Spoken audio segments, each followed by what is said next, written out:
Corruption by P.K. Armstrong. Chapter 6.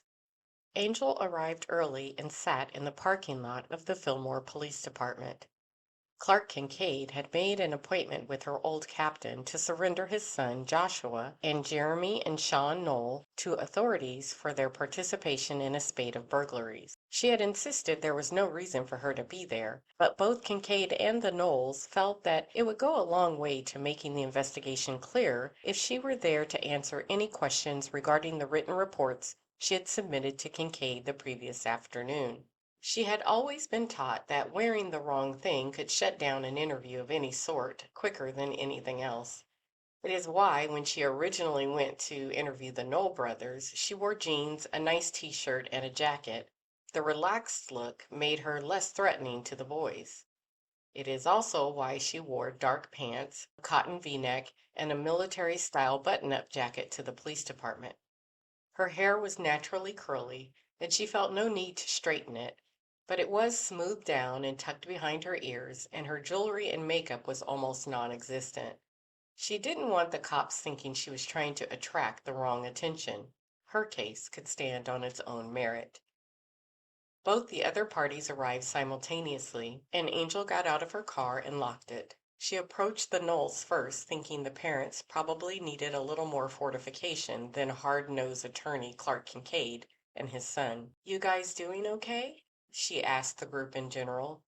The boys' downcast looks and Jonathan's solemn expression spoke volumes, but Diana Knoll managed a weak smile. They all paused at the sidewalk and waited for the Kincaids to join them. Slowly they walked to the front doors with Clark Kincaid leading the way, followed by Diana and Jonathan Knoll. All three boys straggled behind with Angel following the rear. They gained entry into the lobby after passing through security, and the first person they see is Detective Christopher Roland. Angel wasn't even remotely surprised. How else could this have gone? Unfortunately, he seemed very surprised to see her. Sliding over to Clark Kincaid, she whispered, "I don't suppose you explained to the captain what my role in all of this was?" "No, I didn't think to mention it," Kincaid responded and seemed puzzled by Angel's face. "Is there a problem?" "You did know I used to be with Fillmore PD." "Of course. It's one of the reasons I hired you." Angel opened her mouth as if to say something else, then decided the damage was already done and closed it again. Captain William T. Davis was Angel's old supervisor and currently in command of Roland's unit. He, for some unknown reason, did not display the same shock when he spotted Angel in the group, and, much to everyone's surprise, ignored the group and greeted her warmly. "Angel!" The captain grasped both of Angel's hands in his and pulled her into a big hug. "Good to see you. How's your mom and dad?" he asked affectionately. Angel's eyes narrowed and pierced the captain to his soul. "Fine, just fine." She knew exactly what he was doing, especially when he glanced Roland's way and winked, so only she could see it. "And how's the wife?" She decided to not let him see she was shaken. "She's well. Mrs. our oldest just sent him off to college." "Well, let's hope they both adjust. Shall I have Mom give her a call?" "Yes, that would be great. She could use a girls' night out." During the conversation, Angel could feel the irritated vibes emanating from Roland and tried to move out of the center of attention. Captain Davis wasn't having it.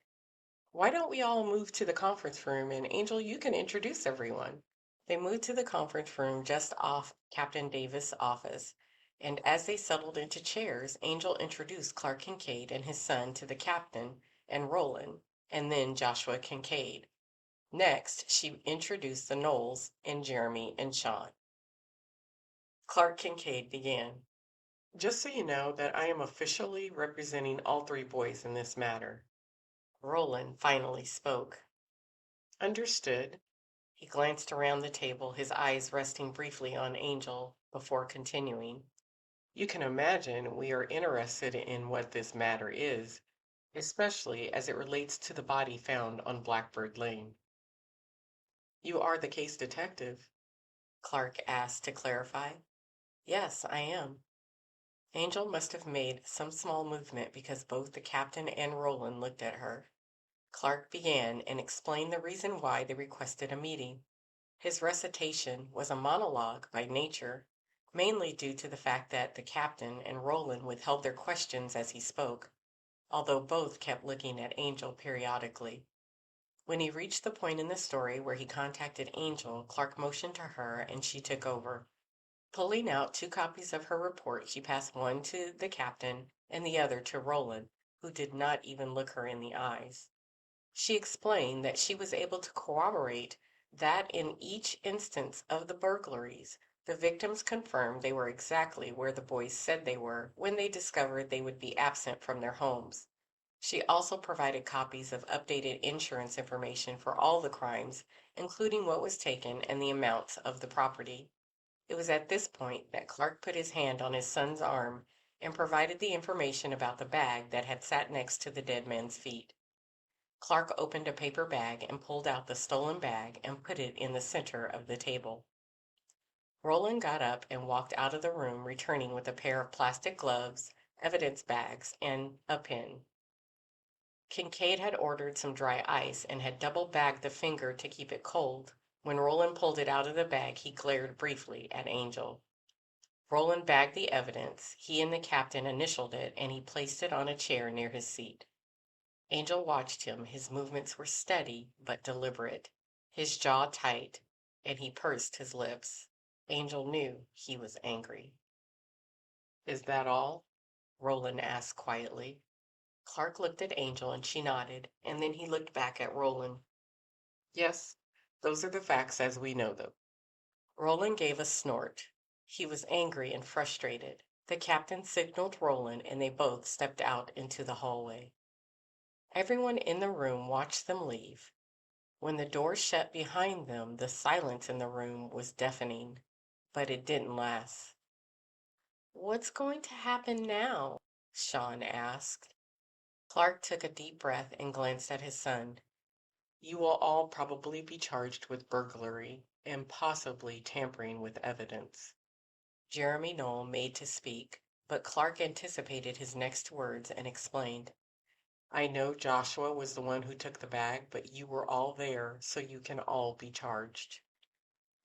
Actually, Mr. Kincaid is the one that may be charged with tampering with evidence, Angel said honestly. Through this whole process, she wanted the boys to understand exactly how their actions affected others. If he had called the police right away and reported it, he may have gotten off with a warning, but he wanted to make sure you all wouldn't be charged with murder by some overzealous prosecutor, so he gave me the time I needed to clear you of that crime. It could cost him dearly. Joshua began to cry, then Sean, and Jeremy sat stoically. Surprisingly, it was he who spoke first. I'm sorry. I'm sorry. He looked at Clark Kincaid. Thank you for helping us. We we didn't mean for any of this to happen.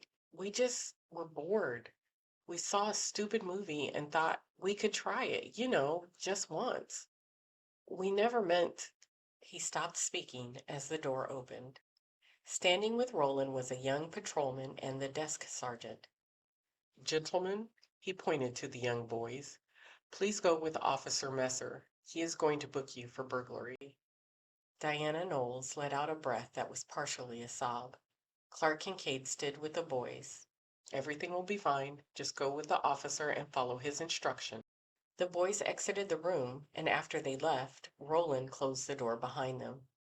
Looking at the parents, he softened a little. I think everyone here understands we had no choice but to arrest the boys. Diana and Jonathan nodded. Roland turned to Clark Kincaid.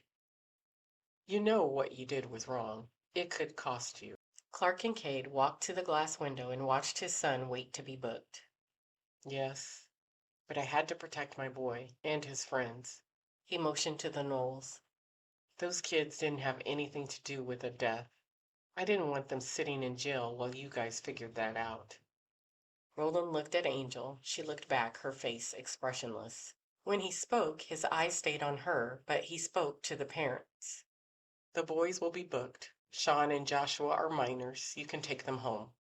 Jeremy is an adult. He will remain in our custody, but we can get him arraigned tomorrow morning.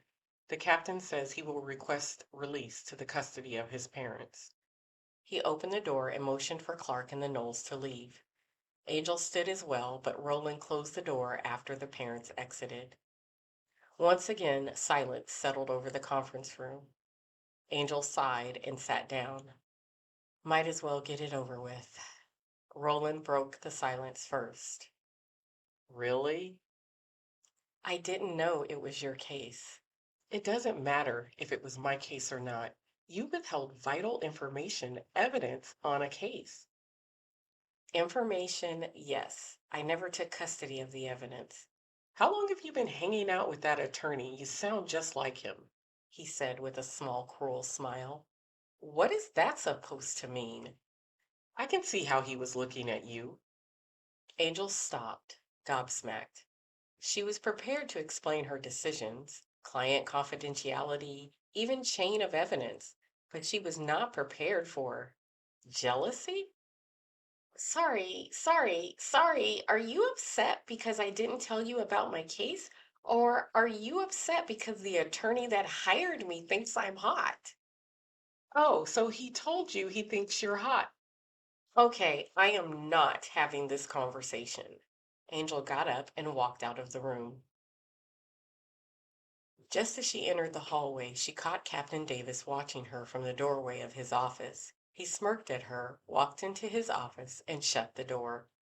Unfortunately, as Angel walked out of the police department, confused and frustrated, she ran straight into Clark Kincaid. Miss Dale. Why did it sound like he was licking his lips when he said her name? She hadn't noticed it before. Mr. Kincaid, she sighed. Did you get Joshua squared away? Yes, I thank you for your help. He paused and thought for a second. Although I think it may have gotten you into hot water with your former colleagues, especially that Detective Roland. You guys got history? He had a ridiculous smirk on his face. Angel didn't respond, but Clark wasn't deterred. Would you like to go for lunch? I can drop Joshua off at home and we can talk about, the case. No, Clark, I don't want to have lunch with you. Scared something could happen between us? Is that why you wouldn't dance with me at the fundraiser? He laughed. Angel sighed. She hated attorneys. Most of them, anyway. No, Clark, no.